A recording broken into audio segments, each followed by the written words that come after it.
Get ready to get shticky. Shticky Situations is sponsored by Corona Crush. Corona Crush is creating Jewish couples always. Join the Facebook group. Just search Corona Crush and look out for virtual speed dating events happening every other week. They're 100% free and 100% Jewish. Hello, everybody, and welcome back to another episode of Shticky Situations. I'm your host, Rachel, which obviously you already know because I'm unforgettable. Everyone, whatever platform you're listening on, go like or subscribe or follow, whatever the platform allows for. Give us a 5-star rating and a glowing review. No mean comments. Go like Shticky Situations page on Facebook. Follow Shticky Situations Pod on Instagram. Follow Shticky Situations Pod on TikTok. If you would like to be a guest on my podcast, I'm always looking for more guests. I want to hear from you. Even if you have a funny friend that you think would be a good guest, if you know anyone who wants to be a guest on the podcast, there are applications on the socials and in my Corona Crush posts.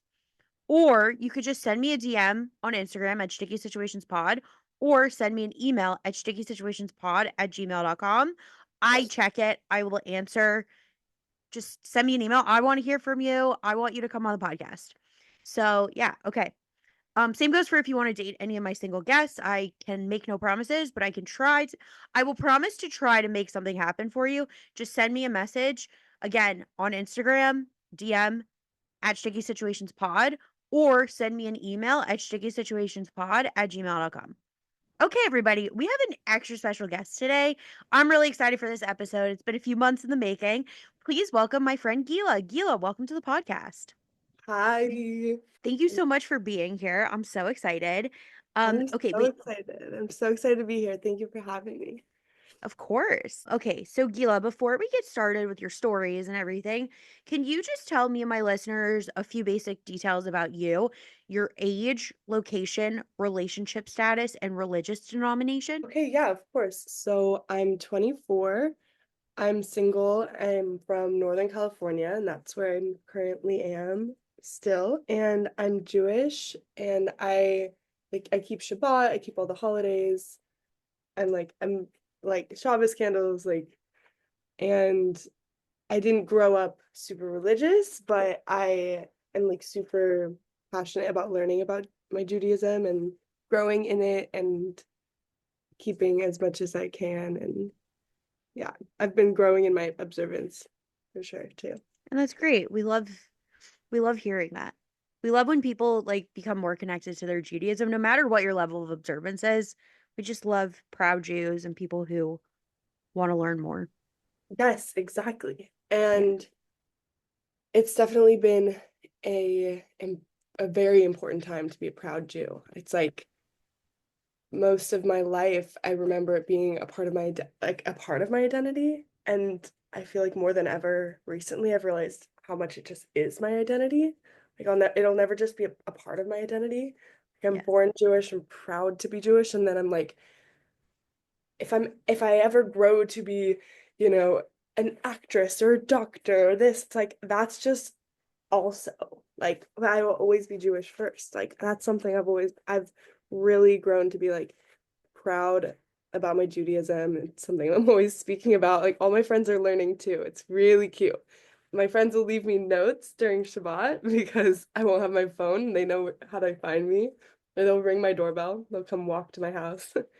And none of them are Jewish. And they'll come to Shabbat and yeah, they'll help and they'll come to holidays. They learn. It's so cute. It makes my heart so happy. That's so cute. So I know you mentioned you didn't really grow up so religious. So how did that impact your dating? Mm. Okay, good question. So my parents, like they were very open to like all cultures, all religions, all experiences of life, like music and art and culture. Like I was just very exposed to many different types of holidays growing up and different types of people and friends that went to church and it just I would try to go and it just never felt right, you know. And so when it came to dating, like my parents were never really like you should like date or marry Jewish because they didn't have that um growing up either. A lot of like our Judaism was sort of um it was reignited, it was resparked, the light was resparked in my family after my parents got married and had my sister and I, because a lot of their family, like my mom on my mom's side, like they weren't practicing in different in different ways. They weren't able to practice due to anti-Semitism in California at the time, and this is like post-Holocaust. And so my mom growing up, she didn't know much about what it meant to be Jewish because her mother didn't know much. And so when she met um, my dad was like, we could, you're Jewish, you're a Jewish woman, like our kids will be Jewish. This is amazing. My dad's Jewish. I love Judaism. We could get married under a chuppah. Like, so he kind of brought a lot of that back. And so they they never really said much about what they would prefer in terms of like my dating, or I don't know if this is a long answer, but it's just like I wasn't, it would never crossed my mind all of middle school, high school, all those years when I was starting to date or talk to guys. I never thought, oh, I should find a nice Jewish guy, a nice Jewish boy. Um I never like, because the synagogue that I grew up going to, it was a lot of older people. It was a lot Oh of older wow. people, and yeah, and it was like this epiphany I had on my birthright trip. I had ne just being on a bus full of Jews my age was like the craziest thing I had ever experienced in my life. I had only been around maybe 3 to 5 Jews my age, and like it was hard to make friends with kids at my synagogue growing up because we all went to different schools, and we usually were there for spiritual reasons with our families, or like it just wasn't that social. When I went to Hebrew school growing up, I did go a little bit growing up. Um, I just remember having a lot of like anxiety and panic over trying to learn Hebrew. It was really hard for me, and I don't really remember um making that many friends in Hebrew school. It was always in like my regular, and like not regular, but it was always in my secular like schools where I went to elementary school, where I would meet people and make friends. I think I was just really shy in the Jewish community growing up. There's a lot of older people around me. I was like intimidated, but I always felt the love. Like I didn't know what the like it meant in Hebrew, but I felt it as like a Jew. So I feel like it's been, yeah, it's just been a beautiful journey, like meeting people in the community that are my age, that we can like learn and grow from each other no matter their like, you know, level of observance. Like I have friends that are super religious. I have friends that like are still learning like each holiday or certain things. And it's really cool because we all just have come together, especially now in this time, you know. Yeah. No, it's beautiful. Okay, so now that we have a little bit more of your background, do you want to tell a dating story? Okay, okay. Sorry if my chair is squeaky. If anyone hears that in their headphones, I apologize in advance. My um, but yeah, okay. So my dating stories are funny because most of them started off like not Jewish, and then I just had like life-changing trip to Israel in July of 2023, and I like met a Jewish boy for the first time. Like man, let's say that. And then like from there, I've opened my experiences and my eyes to the Jewish dating world. Um, Although I still live in California, so I don't know. Where should we start? Where should we start with that? Um, I mean, I guess my first question before you start on your stories, what are your crazier stories? The ones with dating non-Jews or dating like Jewish guys? Oh my goodness. Definitely, definitely non-Jews. No offense, no offense. What's the word for? for a non-Jew. A goy? Yeah. Okay, do you want to tell your Boy. craziest story? Let's hear your craziest story if if you feel Oh comfortable my God. sharing it. Okay, so like I Even if would it's say not your the craziest. most recent, like the most recent date that I had gone on with with this guy, that has to be the most recent craziest. Okay. So we'll just get into that one. So okay. So I graduated university and I'm at a time in my life where, just for a little background for listeners, I also I'm in a time in my life where I am in a transitionary time. I'm looking for work in my like field and what I want to do with my like life work. But at the time I'm working two minimum wage jobs and I'm just kind of paying my bills and making it, getting by, saving up for um my next step. So I work downtown and there was this customer that came in and he was like really flirty and he was just like, I don't know, he was just really flirting with me. I work at a juice bar and I kind of just like try to stick to what I gotta do. I'm trying to just get you the most nutritious, healthy, tasting good juice that you want. But a lot of the times people kind of linger a little bit. They stay, they talk. It's a really like warm, comforting environment in there. Like the way they set it up, it's like three sisters own this place. It's like women owned. I don't know. It's really cute in there. And I don't know. I just think that we make it comforting in there. And then I also am trying to be on my best customer service. So sometimes it's hard to like differentiate flirting with customer service. So I've had people come in there and like ask for my number. But this guy, I actually like was kind of interested in maybe getting to know him more. And I think I was just like, okay, because I want to put myself out there a little bit in between now and I don't know. I want to ultimately I just want to find my Basheret. I'm really not looking for anything like except for that. Nothing crazy, just my soulmate. Nothing crazy, just the person that like absolutely is my soulmate. It has to be like fireworks and magnetic everything. No, I'm kidding. But I'm not kidding. Like I just know that like yeah, that's the hopes and dreams. But um maybe I was just having a day at work, you know? It was a day because this guy leaves after like we had like a conversation and like customers came in and then 3 minutes later he comes back. He comes back in the store. I was like, "Oh." And so yeah, that I was like that is courageous. Like that I can respect. Like that I will go on a little date, you know? I will go on a little date if you come back Just a little for my date. number. He's like, I just felt like there was something unfinished there. Like, I just was wondering if you wanted to exchange numbers. Like the way he said it was really like, I was like, okay. So I don't know. I really hope he doesn't find this, but he's not Jewish and he's not in New York and he's not Yeah, in I don't think there's in it's the very community. likely that he will. Yeah.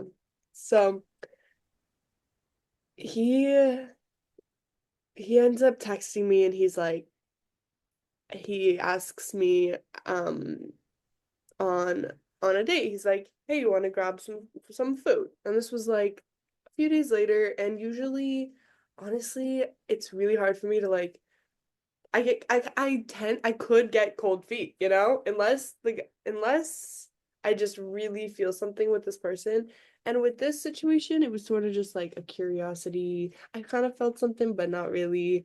I was interested, but I'm like trying to put myself out there to just go on more dates. So I'm like, okay, so go. And he picks me up.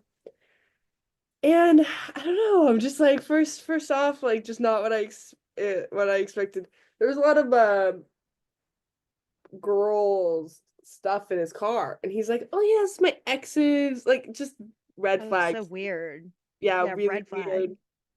So first off, that was a red flag. We get to the place and then we like ended up we like split a wrap and we like both got a drink. It ended up being perfect because like I don't eat a lot anyway. But I was just like we go outside and then we're talking and like it's good and he's just like I'm under the impression this is a date, right? Like, are you a date? And I was like, yeah. Then it was kind of like, I was kind of walking. It was honestly like good, like the date itself, like a conversation, everything was flowing, it was fine. And I'm just glad that I stayed around talking to him for a little more than an hour because I would have completely thought he was just like normal, da da da da da. But he just started saying some crazy things, and then when we're walking back towards his car, he's like, "Hey, I need to smoke this cigarette over here," and I'm like, "I haven't even been with him for more than an hour, and you already have to smoke your cigarette." And I quit vaping like 2 years ago, so like I'm very aware of like not being around that stuff. Then I'm like, but like, I'm being chill about it. I'm like, okay. But then we go in his car and he pulls out the vape and he's also smoking the vape with the cigarette and the vape. And I'm like, oh my God, ew. It was just crazy. And to me, I wasn't trying to judge him because full on, I understand people have their vices and their things.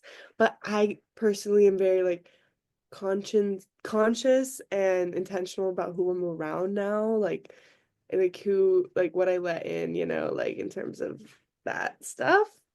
And then also, yeah, there was just like a painting of like that a girl made that said love heals with butterflies and glitter. That's so weird. Like, was this guy still in a relationship? Like that's what I'm saying. I'm like, are you either cheating or why do you have your ex's stuff Like, around? in your car? He had like heart-shaped crystals in a bag unopened. And this is a guy who had like a kind of a not that vibe. Yeah, And it was that's like weird. a girl. So I he tried and then he's like 23 and he's a truck driver for a living. The next day he had to like drive like 10 hours in a massive 18-wheeler. Oh my gosh. Like I was just shocked. Like I Did was he just like ask you out again? that's the thing. He did and he texted me he's like, "Hey, the thing is like I really like you." And I'm just like I had to let him down easy. Do you want to see what I said or should I try to Yeah. find it? Okay. So he is really nice, but way too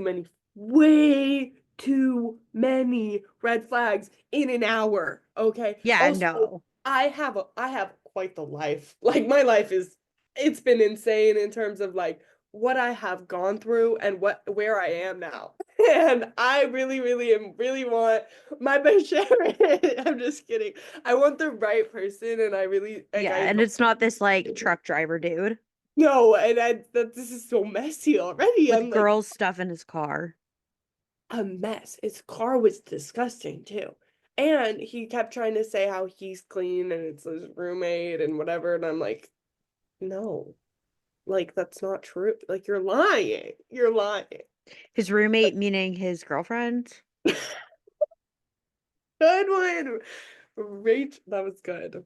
No, that was good. So he just kept trying to like he was getting mad like that I wasn't really texting back in a good way, but like I am not good at texting. You can attest to this. Like I am It's not good. true.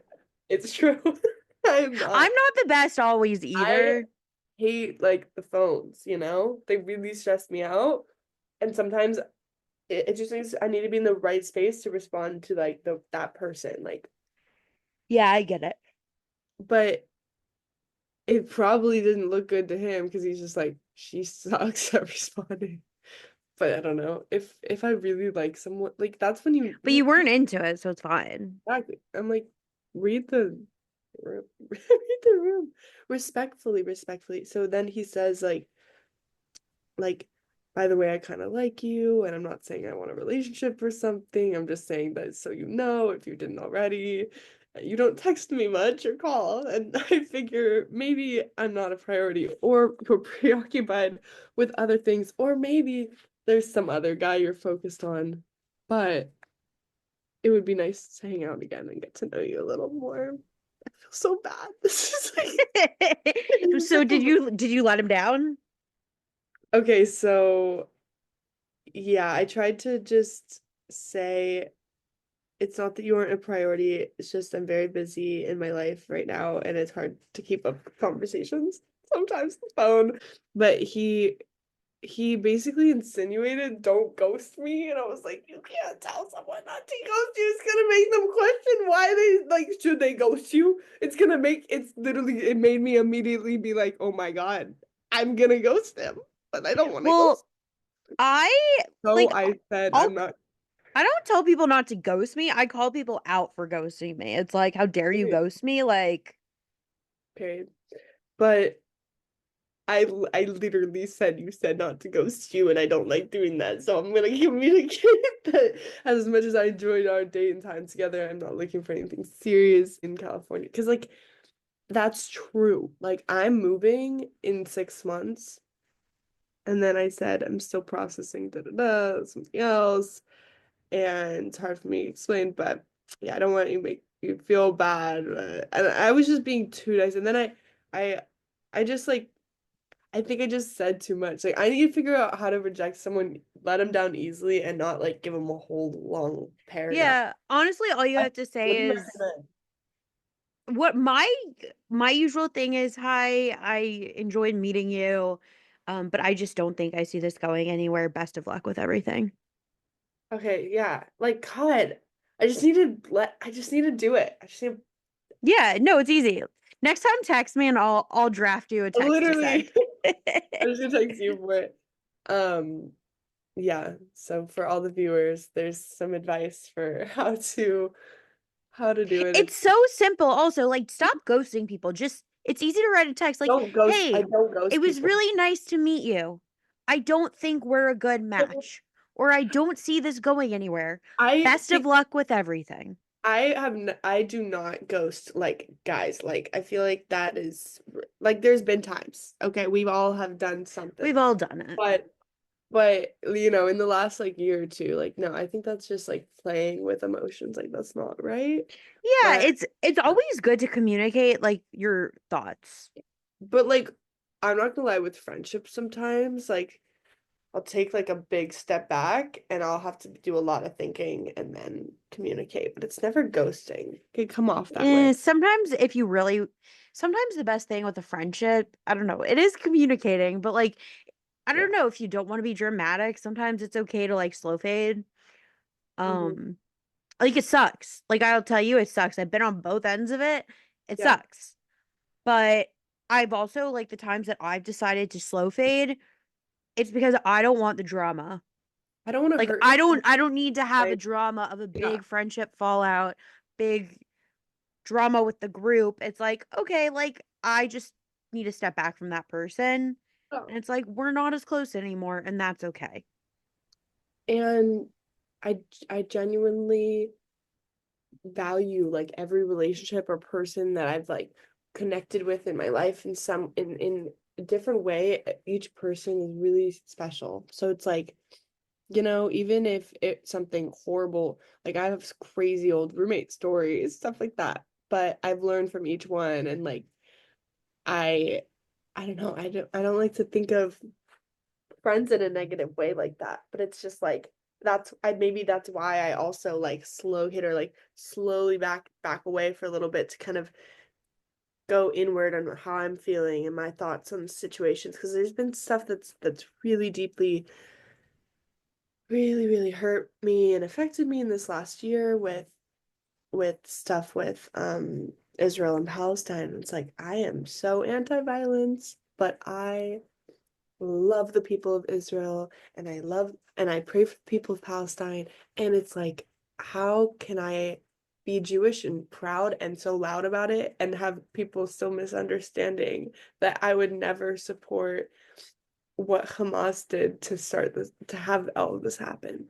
It's like Yeah. so it's and people don't understand. Like people just are getting really, really yeah, they're watching a lot of news in the media. It's Yeah. affecting It's people. So hard. I I'm mean, gonna step back for a second for taking myself. yeah, I I mean say something that I personally, don't mean. like most of my social circle is Jewish and like modern Orthodox Jews.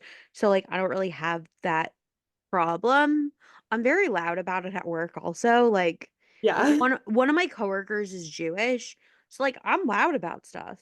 I'm like we passed the anniversary of October 7th and I'm like and there were protests going on in New York City. I was like I'm not and it was a beautiful day outside. And I was talking to like my bosses and I was like, "Yeah, I'm not going outside. They're literally protesting."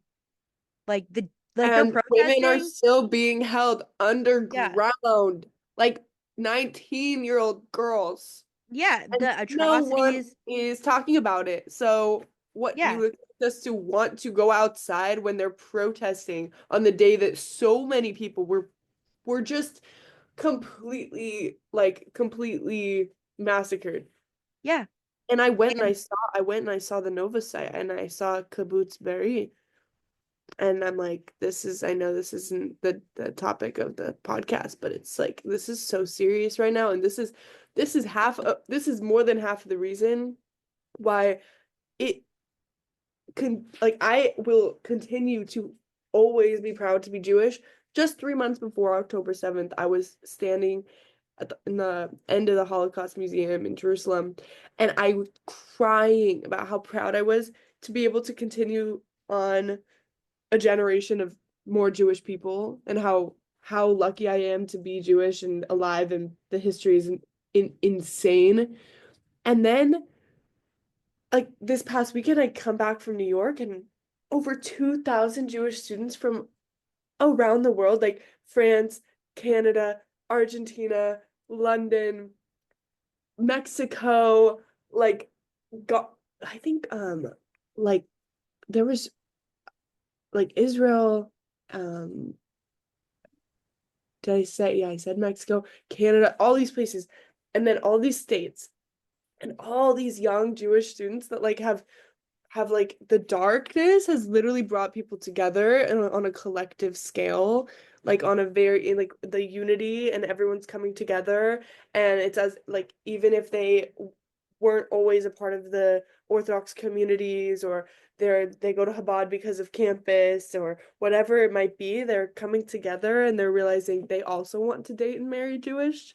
So mhm. to bring it back to like the podcast, like it literally is insane how much like people are realizing like we need to be singing our Hebrew and our prayers and we need to be rejoicing and coming together. And even though it is such a horrifically dark, painful time for Israel and the nations and a lot of the world, like the only way to focus on a future that looked that bright. Like that was a lot of young Jewish joy. And I really want to mention it right now because it's like people need to know this happened and it's happening. It's like you cannot break us down and Simcha is like shared joy. It's like shared, like collective, and that was what was happening. So ain't nobody Yeah. gonna break our stride.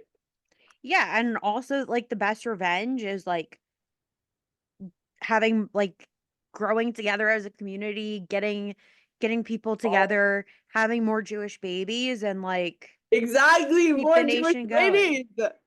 More Jewish babies, more mitzvot, more good deeds, more learning, more people remembering.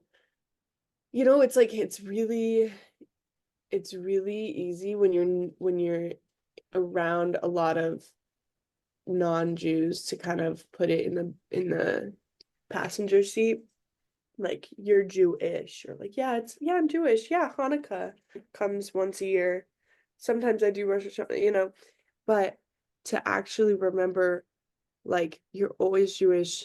It's every day you could say the Modeh or you can go to bed, say the Shema. You can kiss your mezuzah. You can make challah on a Thursday or on Friday. You can help. your local Chabad or like with like preparing Shabbat. You can go to Shabbat. You can play with like the kids. You can go around with Jewish people and wear like be proud about it. You can encourage your friends to wear their kippas and like it's just like it's so important. Yeah. And yeah, I think it's definitely sparking people up. Like a lot of the people that went to this event this year, it was double the amount as last year. Last year I Oh, went, it wow. was 1,000 people. This year they added another ballroom, added 500 extra people because it was 2,000 over 2,000 people. Is it like So was it like a single Shabbaton? yeah, it was like a huge Shabbaton, but it was like yeah, massive Havdalah, like 2,000 people. And there have like musical performances and food and talks and learning, and then Fabregans that go all night, and everyone's just Wow. like running around the streets and Crown Heights in Brooklyn. Oh, So did fun. you Everyone, meet did you everyone meet needs to go to Pizza 2025. did you meet Register now. any eligible people in the market to be your Basheret? The thing is, I feel like my Basheret is in Israel. I feel like he's there, and I feel like I already met him. And I'm crazy. Um, do you want to tell the story? I don't know, should I? So, okay, so Wait, before you everyone tell the listening, story, we were should we take a quick break to hear a word from our sponsors and then you could tell the story? okay, okay. We'll do the break and then when they're back, the story, it's crazy. Okay, Okay. we'll do the Okay. story. Okay. Okay, everybody, we'll be right back. Shticky Situations is sponsored by Corona Crush. Are you tired of swiping on dating apps? Tired of guessing whether the cute guy or girl you keep seeing around is Jewish and or single? Then you need to run, not walk to join Corona Crush. Corona Crush is a Jewish organization working to create Jewish couples always. Corona Crush has over 30 confirmed engagements, over 22,000 members from all over the world, and has set up over 50,000 speed dates. Join the Corona Crush Facebook group and post yourself or have a friend post you and see who reaches out. Fill out the survey to sign up for virtual speed dating events happening every other week. Corona Crush is 100% free and 100% Jewish. Worst case, you end up with some stories of your own. Best case, you find the love of your life. Try it out today.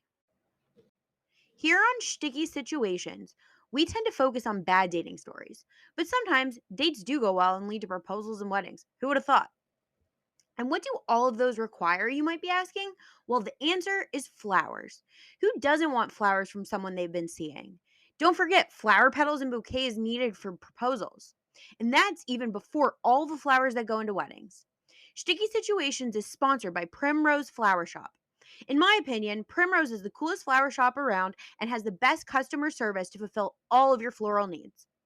Primrose offers a range of services from your basic bouquets to subscription services where you can get flowers delivered once a week. They deliver all over the tri state area, including Manhattan. Primrose does weddings, bar and bat mitzvahs, and other simchas. I've personally been to a wedding where Primrose did the flowers, and the work they did was beyond gorgeous. Primrose additionally offers in store proposals, including a romantic setup with candles and music. Primrose is located at 2922 Avenue M in Brooklyn, and the phone number is 929 376 9815. You can also follow Primrose on Instagram at PrimroseNY. So, if you can't get someone out of your head, buy them some flowers from Primrose. They'll either love it or they'll find you really creepy. But regardless, the flowers will be out of this world. Okay, we're back, everybody. Okay, so Gila, do you want to tell this story? Okay, yes. I will try my best to like shorten the story. So I don't know Okay. how. Yeah.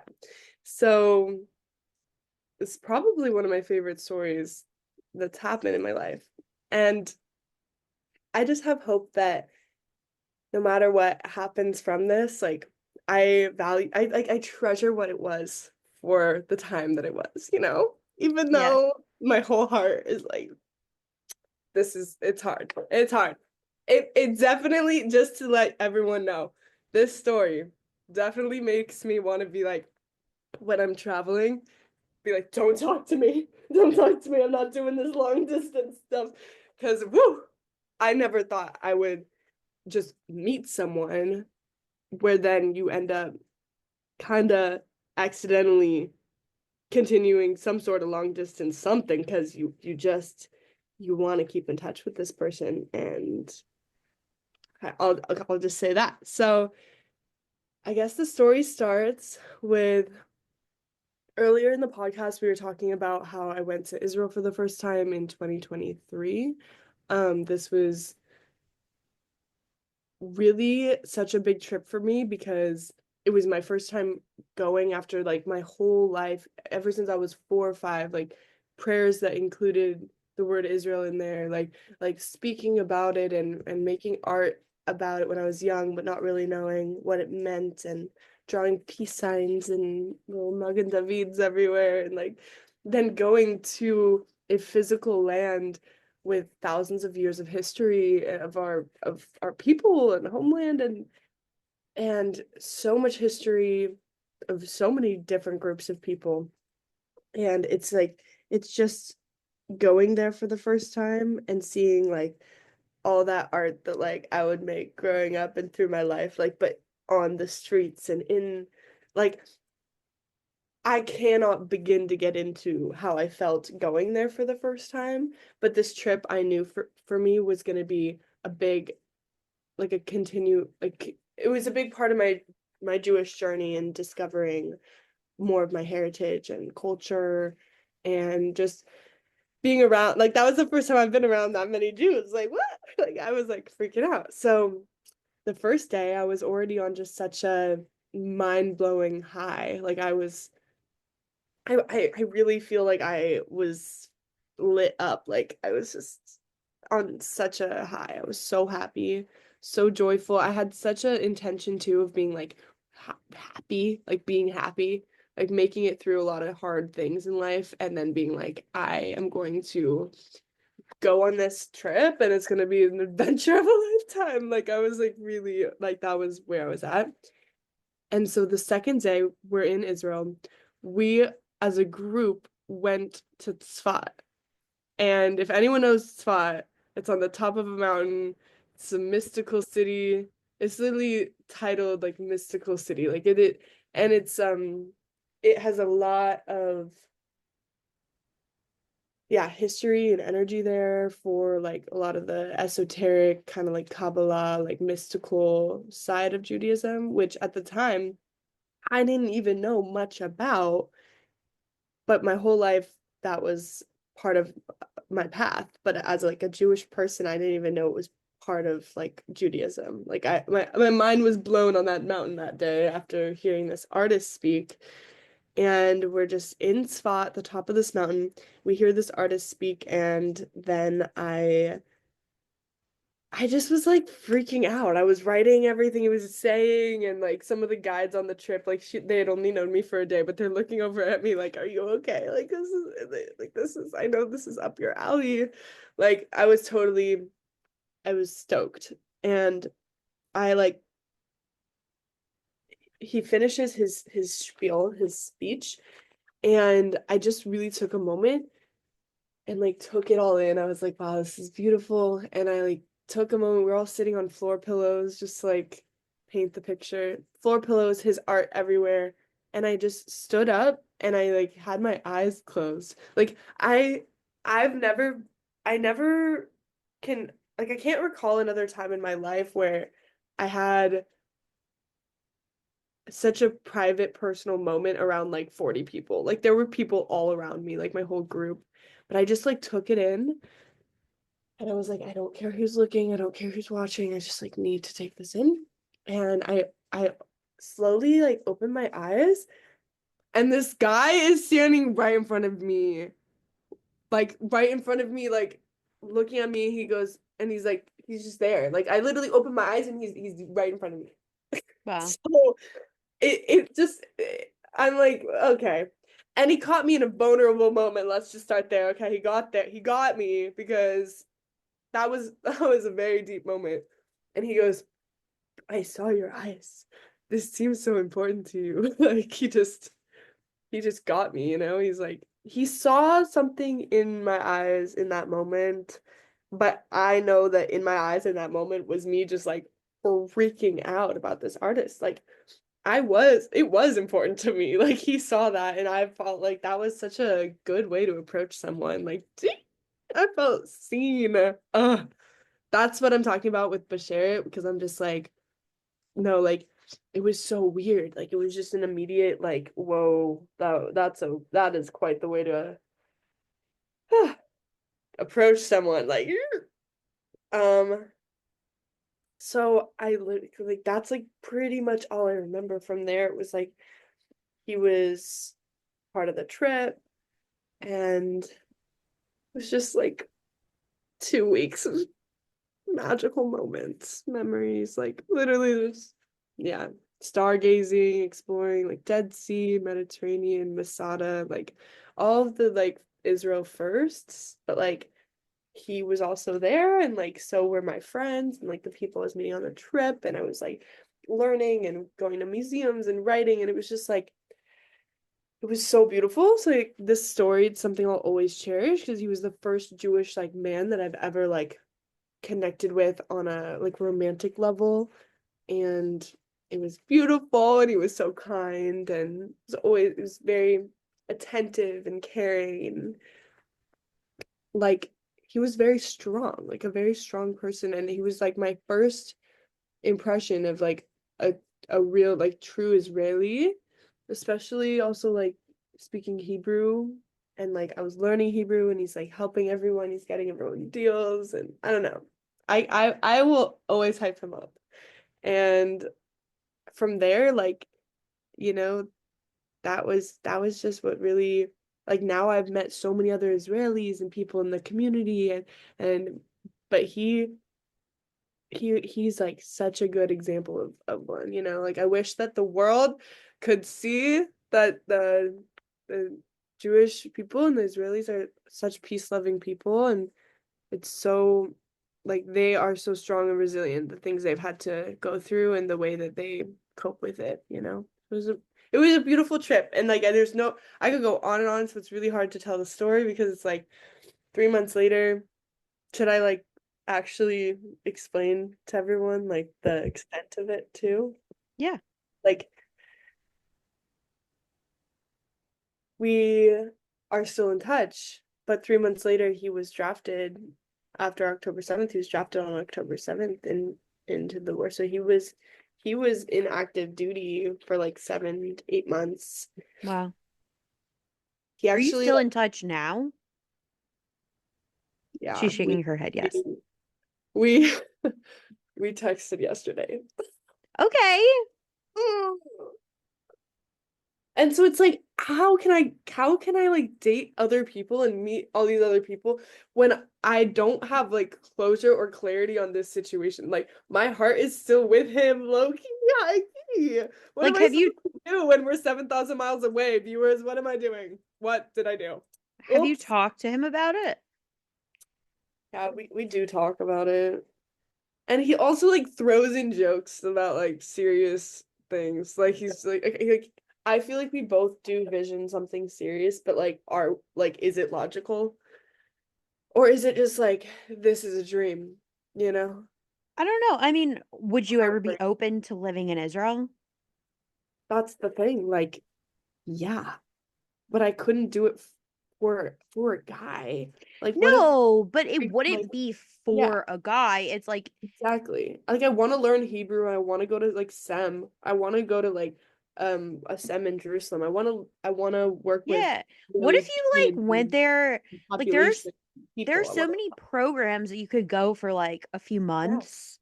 So why don't you start there and see what happens and you can Yeah. I think okay, here's the thing. I But don't think that's you kind of should the game ever plan. That's literally what I've like been wanting to do because I want to work yeah. with people in Israel and help people.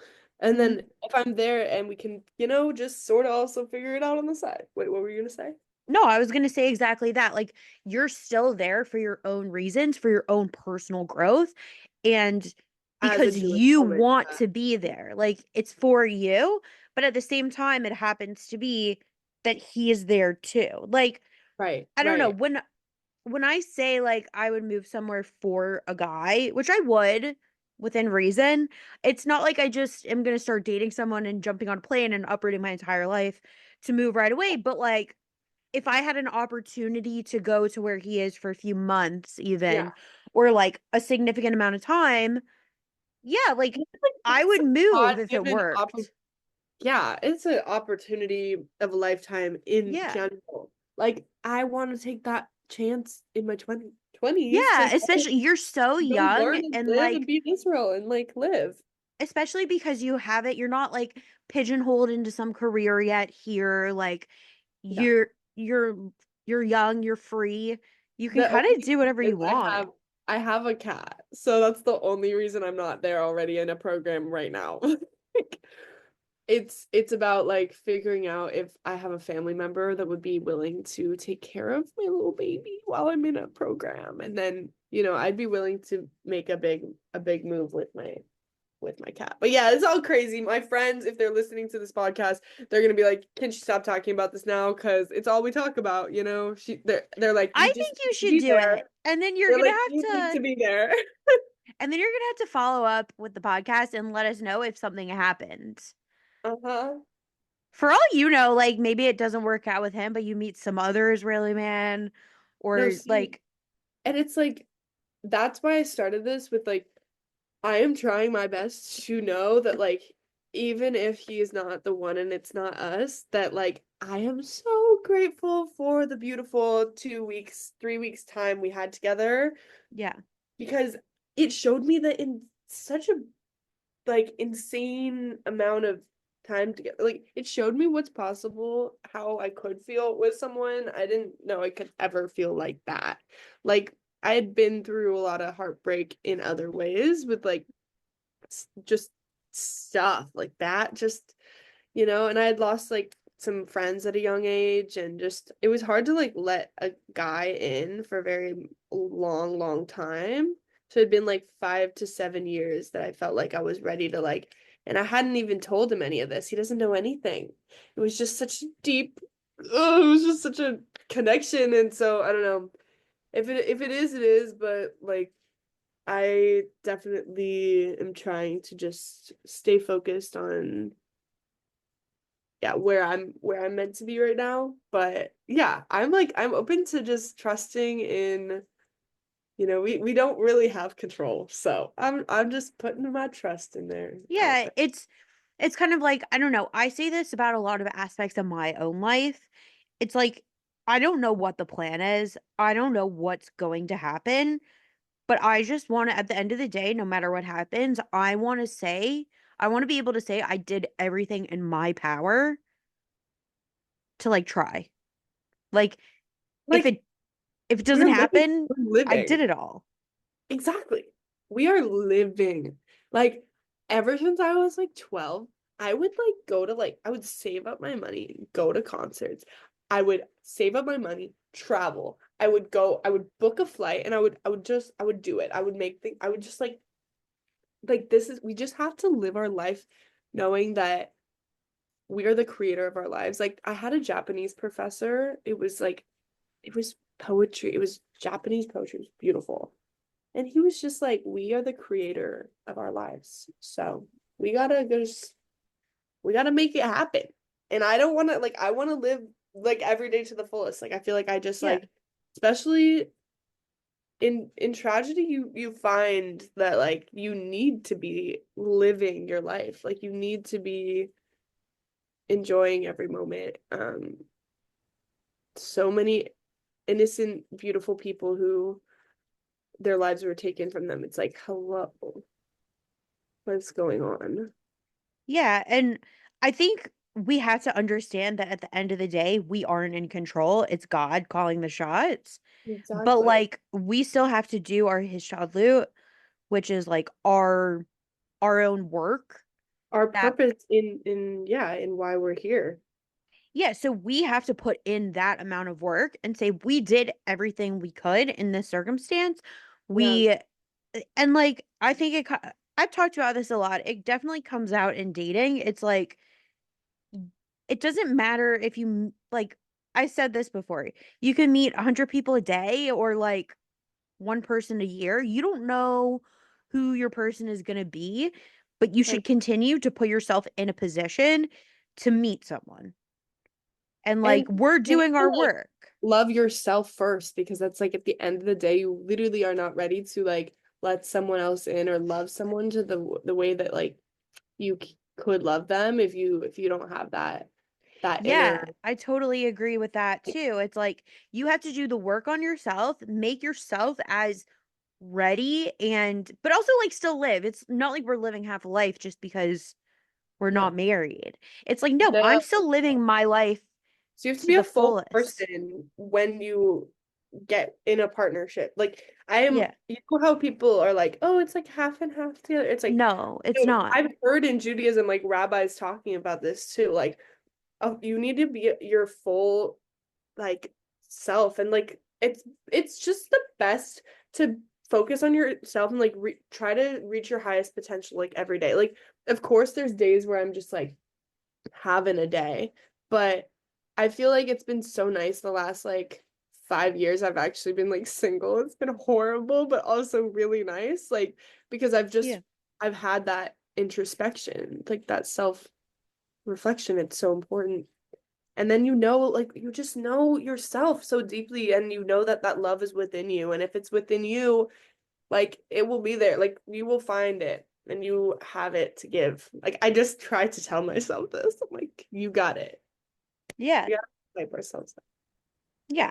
So do what's Uh, good for you and the rest will happen. We do our work and the rest is will be whatever it's meant to be. exactly. And you gotta keep listening, you know? People think like we're being divinely guided. It's beautiful. We all have different thoughts for a reason, and we're like in different places. So it's like we just have to trust where we're at and know that each person is also on their little journey.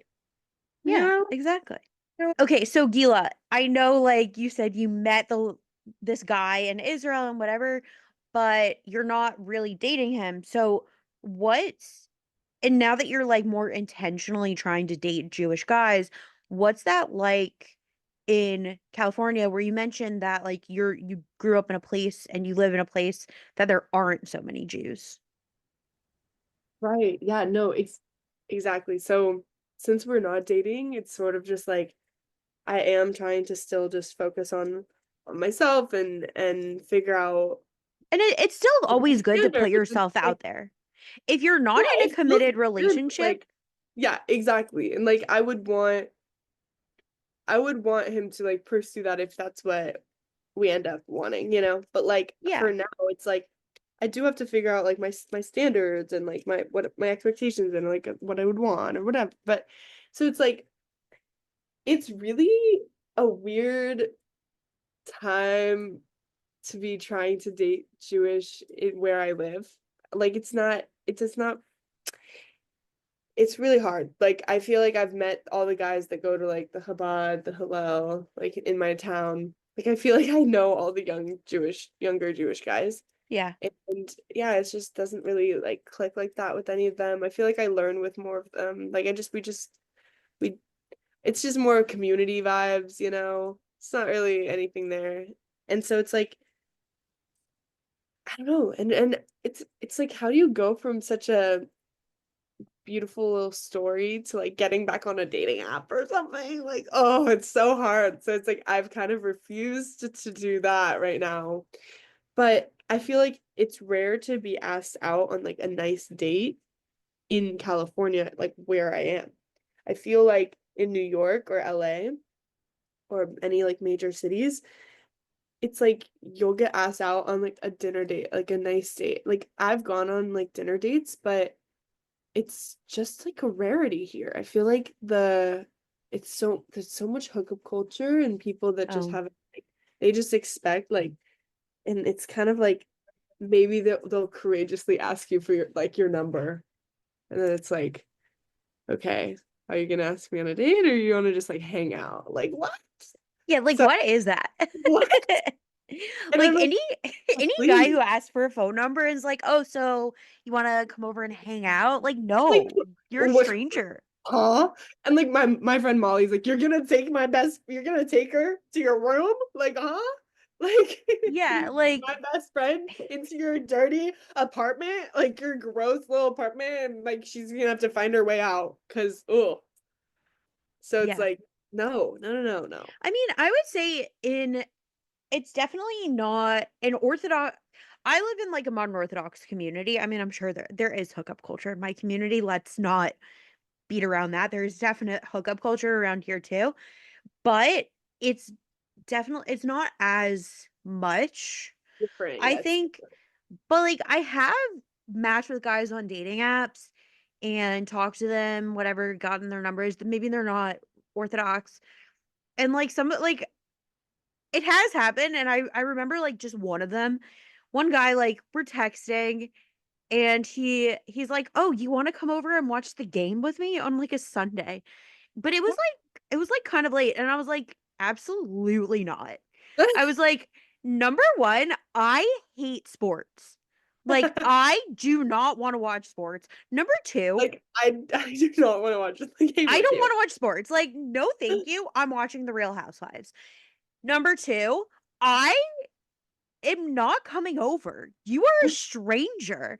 Like, I also, like, I'm not leaving my apartment. Like, I'm not leaving my apartment unless you, like, Exactly. are, like, taking me out to drinks or dinner or something. And I'm Exactly. like, "How And then dare you? exactly. It's like Like, you're a you stranger. You could murder me."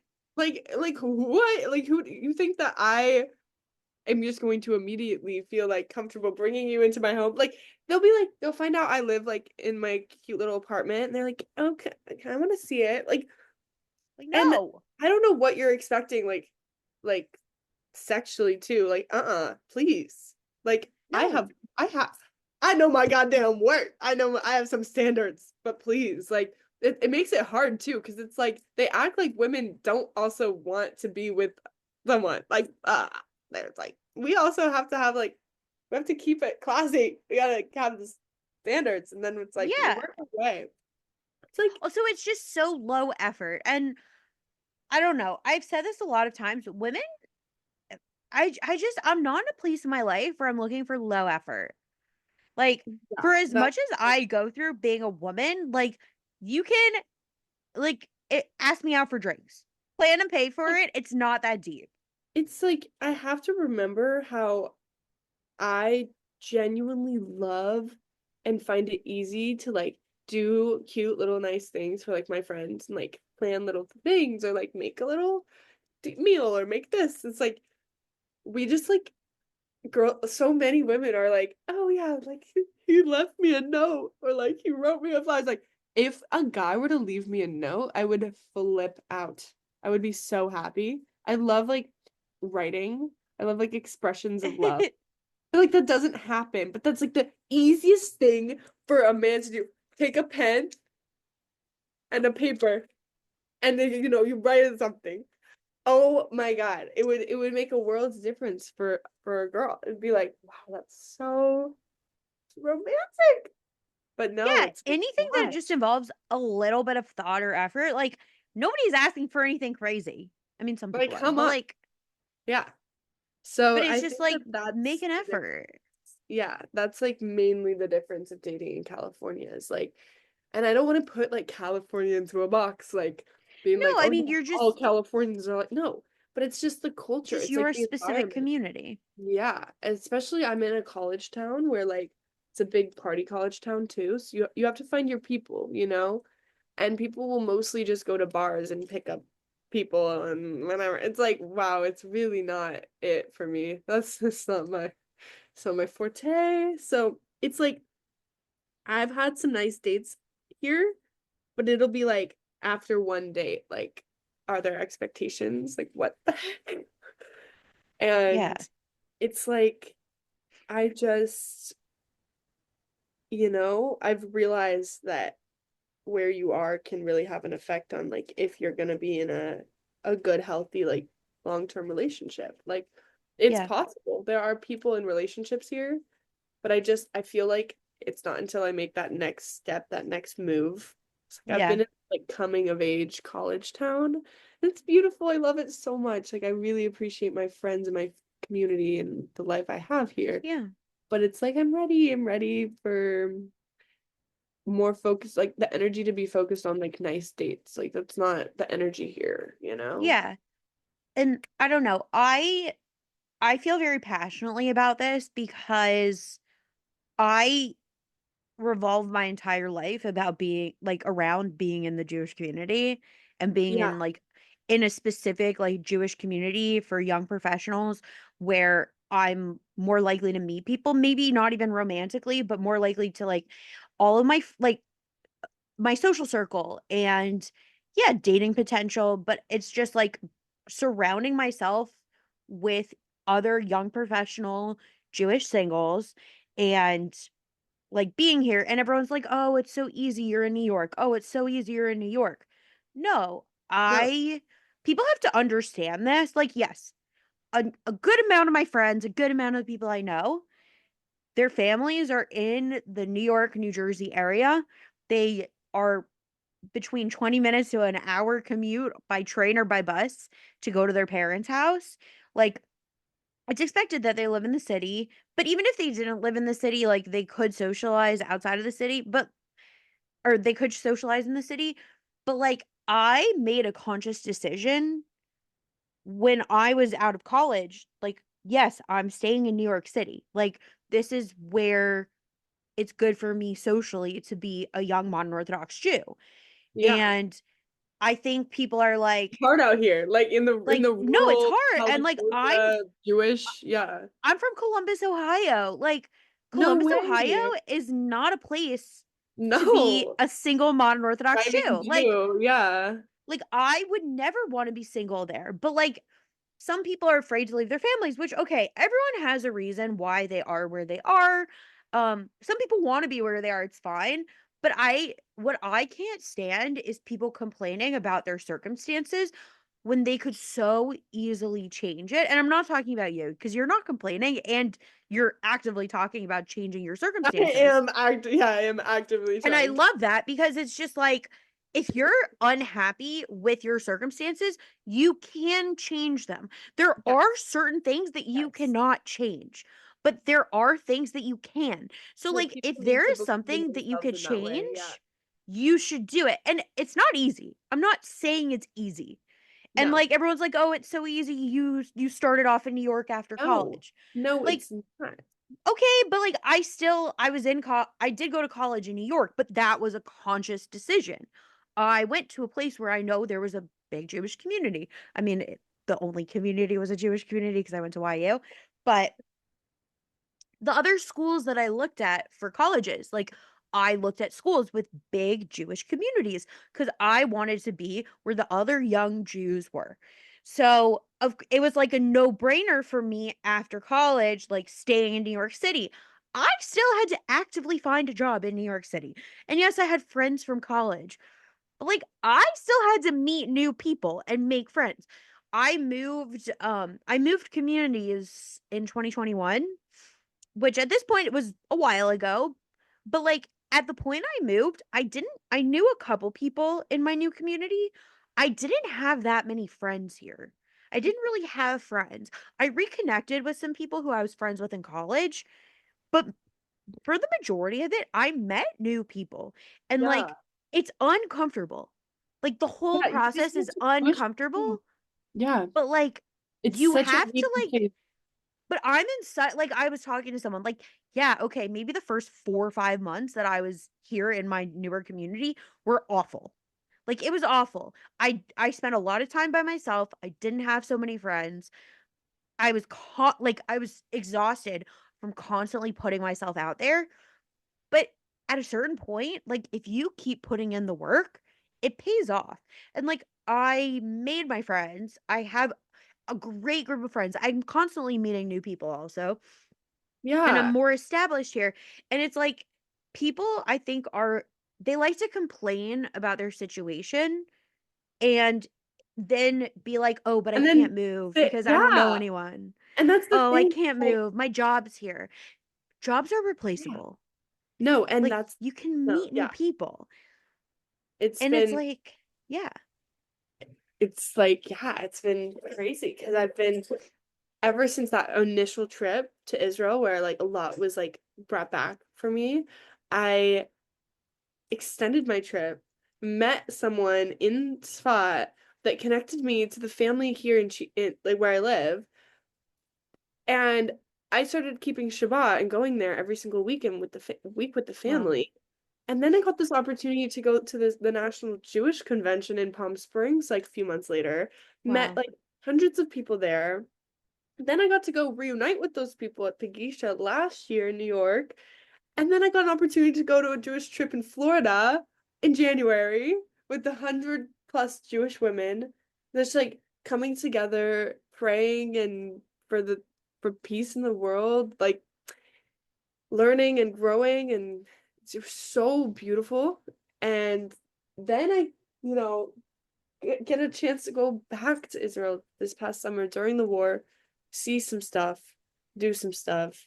And then I just got back from New York again. Like all of these incredible trips with Jewish community where I am like alive and like just so happy, and like I really feel at home, and I love my life here and I've loved my college experience, but I graduated and it's like it's time to go anyway. Like I gotta push myself out.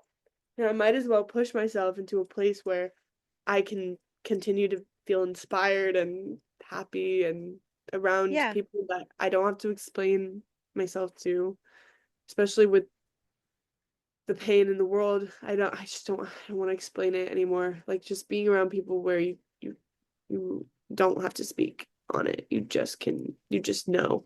Like walking around Jerusalem right now, it's like you know that it's a shared no, it's like a shared knowing. It's a shared stuff. Yeah, pain. Yeah.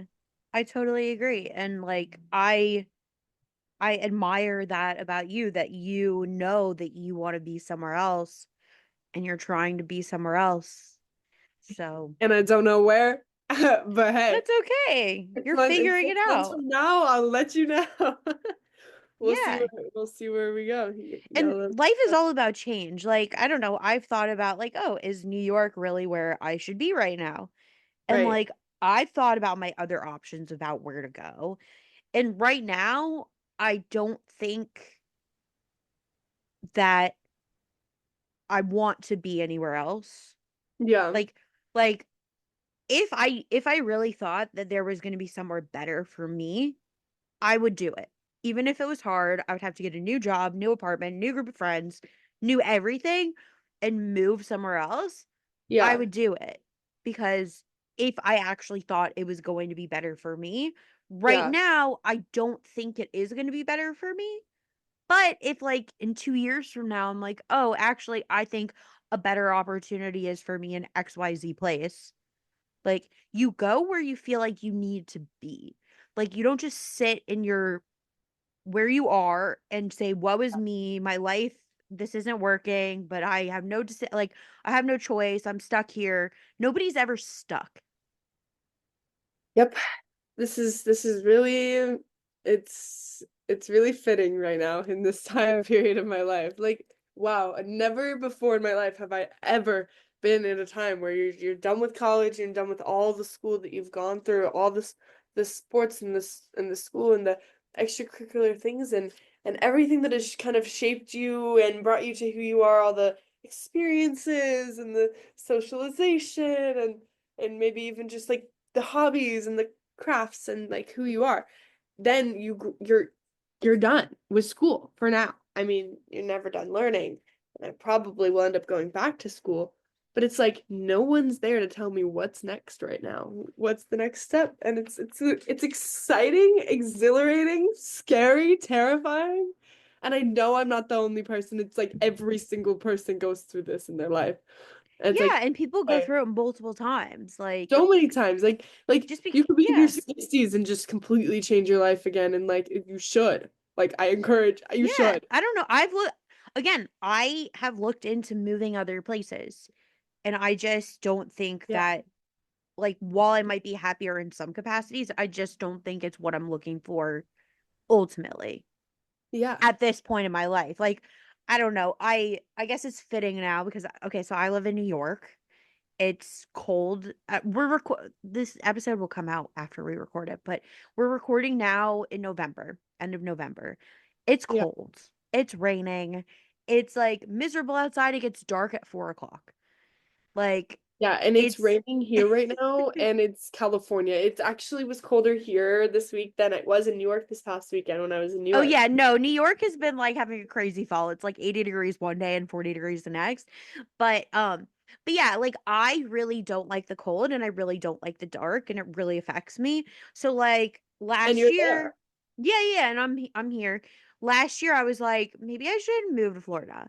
And my friend and I even like we went on a trip to Florida and we're like, okay, let's I mean, we went as a vacation. We didn't go as a scouting trip, but like we went to like just like when we were there, it's like, oh, let's see all this. And I asked around about like apartment, like rent prices and communities and things like that.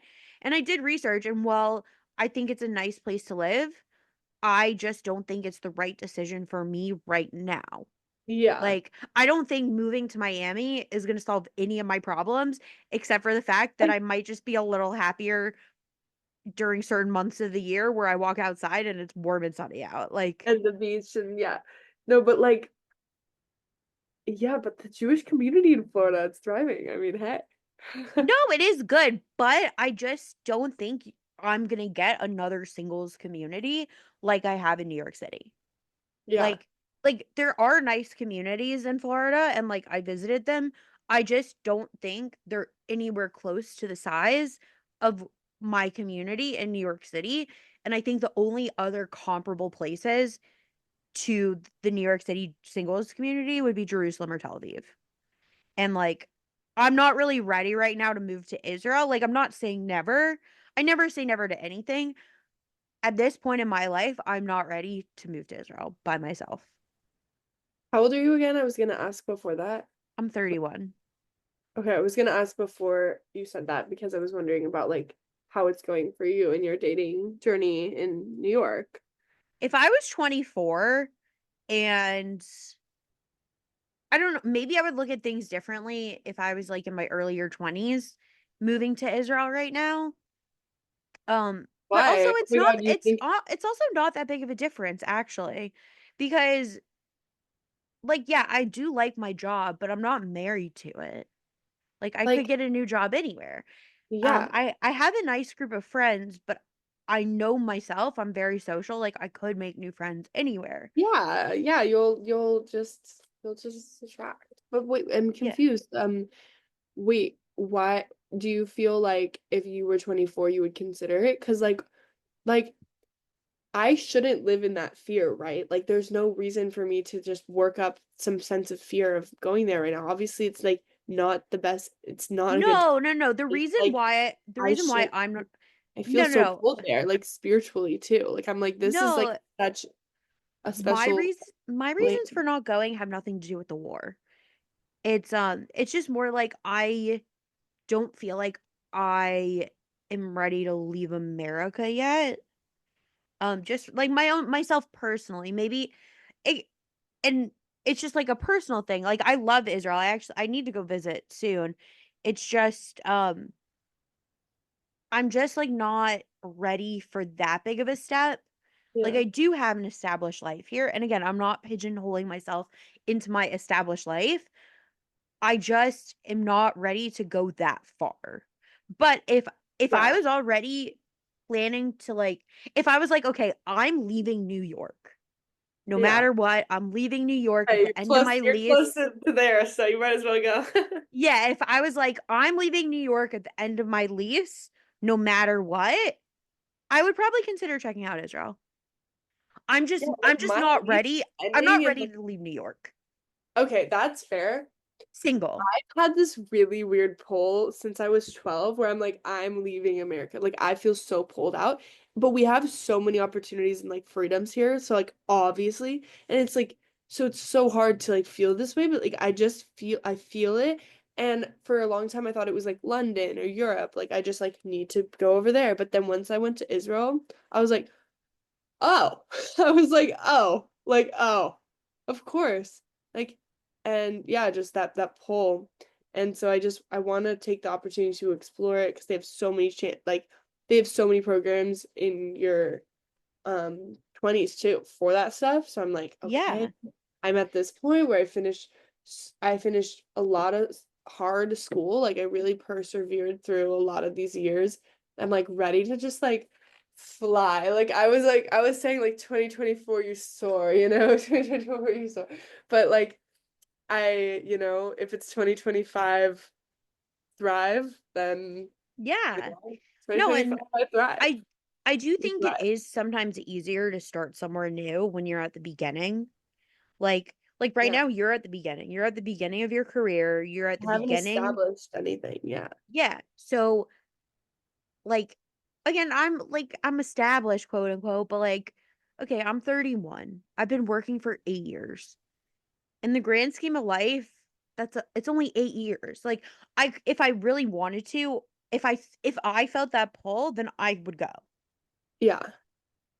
And I'm like, okay, I don't know how much money I should be saving up, but I'm saving up as much as I can, I'm working as much as I can, and then I'm moving and I'm going. And it's like for anyone listening, like there are many times I think I'm a little bit spiraling crazy for this because I like it in the most respectful way because I have really everything I could need in this apartment, from appliances to just like the things I need in my kitchen and a really relaxing, comfortable space to like do yoga or have people over or watch TV, little like I have games and I have crafts and record player and my room, but those are just all physical things and it's like to detach from it all and be like, oh my God, it's not none of it's mine anyway. And all I need is myself, a suitcase or two, and my cat, and yalla, let's go. Yeah, like not yalla, let's go. Like that's how I feel. I'm just like, wow, I love my books or my things, my journals, but to just like appreciate it now in this time in my life in college, like after college, post college, and just kind of like give my stuff away, give it to people, give it to thrift stores, sell it, da da da. Just kind of like really try to detach and like so I've collected some cool like vintage furniture, stuff like that. Like this is like so my personality. But then it's like wherever you go, you're going to like find really cool things that were created and like Yeah. cool things that you can appreciate and you don't need it all. So that's like Yeah. it's part of the process for me too, is like detaching from stuff and just going. Like Yeah. No, yeah. 100%. But But okay, yeah. wait. Gila, do you have any other stories that you would like to share Oh my goodness. before? I have a story, but it's not like a traditional dating story, but it is a good story. And I feel Okay. like it is what ultimately what connected me to you and how I Okay. met you. So we could like end on So, this one. yeah, it's a good story to end on. That's silly, dude. So he's really funny. So basically, this past summer when I got back from Israel, I stayed in New York for a few days for Shavuos. It was my first time celebrating this holiday when the Jewish people receiving the Torah, everything we celebrating, we like studying. And I stayed by the rabbi that I went on the trip to Israel to. And there was a bunch of different people staying there. And at the very end of the holiday, I needed to get from Muncie to LaGuardia Airport in Queens. And I'm like, was fully willing to like get an Uber or figure it out, but there was so many Jews in that house that were like going back to parts of New York. So I just kind of like mustered up the confidence, like the courage. I'm like, just say it. I go up to like the group of guys. I'm just like, hey guys, like, are any of you guys going to like Queens or like going to towards LaGuardia. Like I got a flight at 6 a.m., but like if you get me like if it was like 11 p.m. I was like, if you're near there and like if you can bring me anywhere near close, I'll wait there from like 12 till like 6 a.m. Like I was willing to just wait in the airport for my flight because like I just needed to get there. And I had to change the flight because of Shavuos and like da da da. So like at that point I just like I didn't care when the flight was. I just was like glad I had a flight.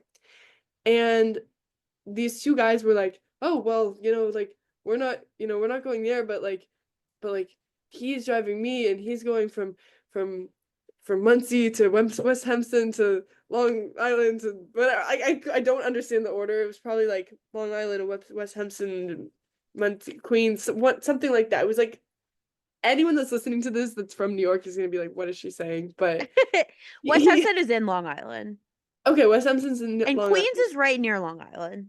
So I Just think it was for like just for Muncie to some. West Hampton to Queens, something Okay. like that. Like he knows the order. Like he like talks about it all the time. He's like, "You really think I would go from Muncie to West Hampton to Queens if I didn't like you?" Like I was so clueless. So that's the story. Is basically like this guy. He's like, "We can make it work. We'll make it work." Da, da, da. And I was just so clueless that he was just being. The only reason he was being that nice is because he actually found me somewhat attractive. He's like, I would never think that way because I'm just like low key like have to give myself like confidence. Like I have to like try to be nice to myself. Like I don't really think like I'm I don't really think of myself in those ways when I'm in a room. So it's like I he ends up like getting me in the car and we're going from like this place to this. It's like I don't even know the guys, but I just I'm trusting them because they know this one rabbi, which is honestly not smart. Like, don't do that, girls. But at the same time, like, never do that. Honestly, I've heard bad stories. Like, just because you know guys in a Chabad or because they're great around a rabbi does not mean you can trust them. Just saying. I was just using a lot of observation and intuitive skills in the moment, This guy and happens to be a good guy. he happens to be a good guy, and he was with friends that they had known each other for a while. You know, I'm like, look, I think you're a mensch. We're gonna stick with that. And so I was just grateful. I was like, this is really nice, really, really nice. I kept being like, do you guys want gas money? They're like, no, no, no, no, no, no. I'm like, okay. It was nice. And so then they end up getting back to his like car. And like he's like, okay, so now we're at my parents' house where my car is, and now I'm gonna drive you to Queens, and then and then because I don't want you to have to wait in the airport, like I can order you some food, and we can wait here, we can wait here, and he's just like, how are you like? I was sort of like, should I be trusting him right now? He pulls up to this random parking lot. It's like dark. I'm like, why are we here? He goes, my apartment's right up there. I'm like, oh, okay, because like I trusted that he was gonna like he was like literally willing to stay up with me, wait, get food, and then take me to the airport at like 4 in the morning. I'm like, Wow.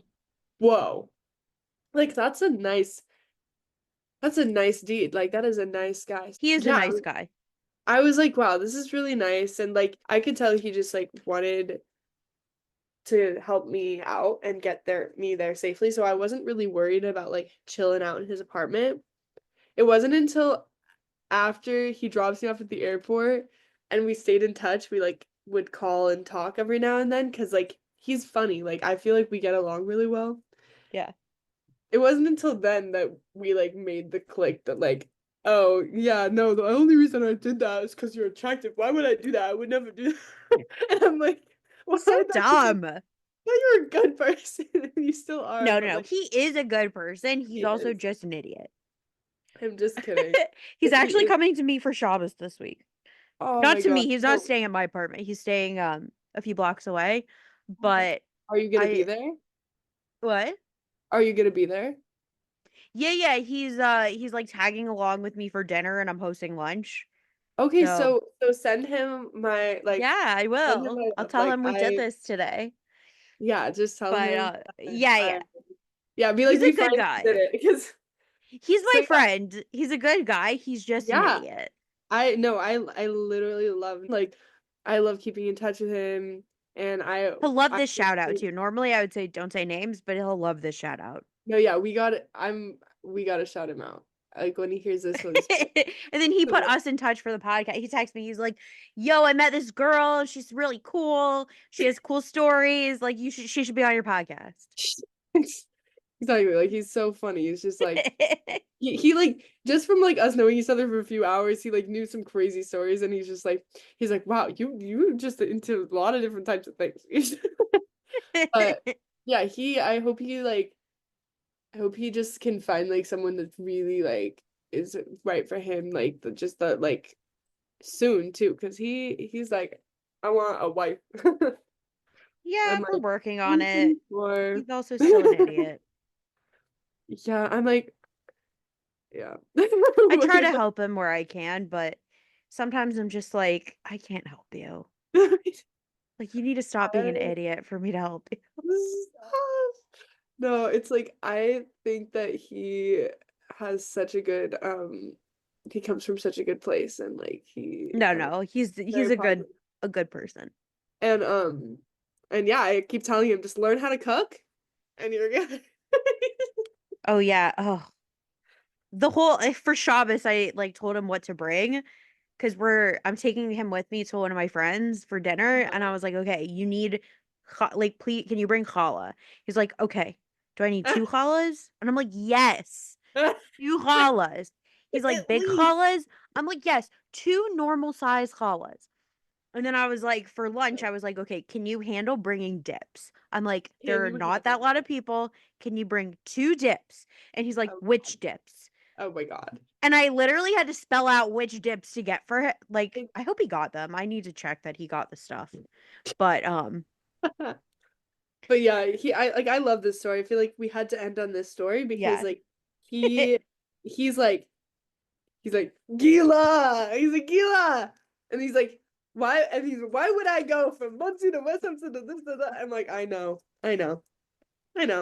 but he's so good, and yeah, I mean I think it's just been fun to just put myself out there in the Jewish dating world too, and like talk to guys about stuff that has to do with stuff that's really important to me, like with my Judaism. Like even when they're just getting like on the phones and getting to talk, he's like, so how are you becoming more observant? Like this is crazy. You just like keep Shabbos now? You like never did before? And I'm like, yeah. Yeah.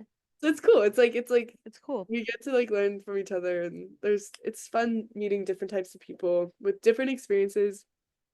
And yeah, it's been a pleasure to do this with you. So thanks for Yeah. having me. I'm so happy to have done it with Yeah.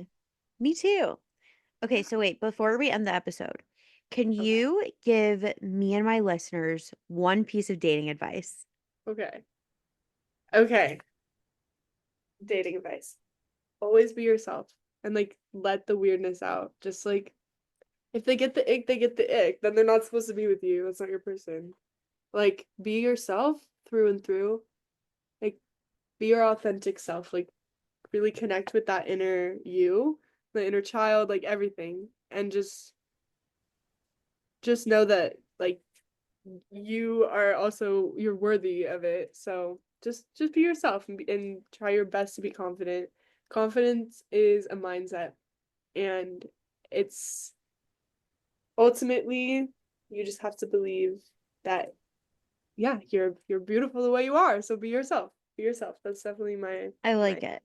And also, like, you want to be authentic when you meet someone because you want someone to like you for you. yeah, And what are you gonna fake your whole yeah, like 40 years of your life? there's only Like so long you could like fake being normal, yeah. quote unquote normal. Like my weirdness will come out, you know? It Yeah, has in exactly. this podcast. Like you just have to be yourself. So yeah. Yeah.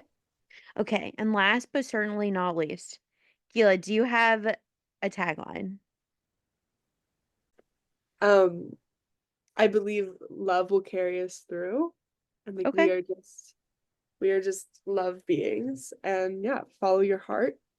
So super cheesy, but not cheesy because I feel like ultimately anything that's cheesy, it's probably because it's just true. It's Yeah. just hits us in a way where we're like, oh, ew. No, But yeah, 100%. totally, you know, I had a family friend. She was battling cancer, and like one of her last things she said to me, it was love will carry us through. And like through this life and beyond, it's like you'll always be connected to people through love. With love, love is more powerful than hate, and we have to stay in that and continue to dance and rejoice and love one another, and like a habit hamim, so like love, like unconditional love for everybody, no matter if they're Jewish or not. It's the only way we're going to like come together in peace. So yeah, that's my tagline. Thank you so much, Gila, for coming on. This was so much fun. Thank you for having me. It's been so much fun, and yeah, I loved it.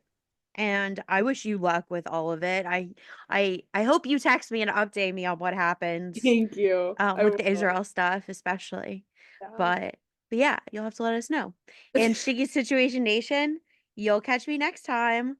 Bye, everybody. Bye.